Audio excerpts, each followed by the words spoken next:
ጤና ይስጥልኝ ክቡራትና ክቡራን ተመልካቾቻችን እንደምን አረፈዳችሁ። መልካም አዲስ ሳምንት። ልክ በሁለት ሰዓት ጠብቁን። እስራኤል ባለፈው ሳምንት መጨረሻ አርብ በቤይሩት ከብዙ ቀን በኋላ እንደገና ተመልሳ ደብድባለች። በአዛም የሐማስ ድርጅት በከባድ ሁኔታ እየተቀጠቀጠ ነው።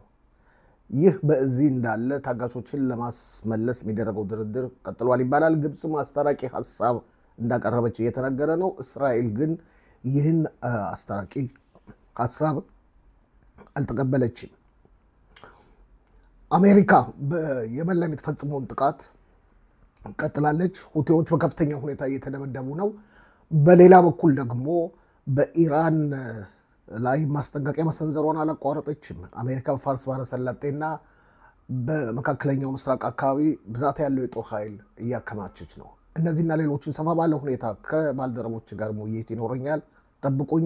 ልክ በሁለት ሰዓት ሼር፣ ሰብስክራይብ እና ላይክ ማድረጋችሁን እንዳዘነጉ።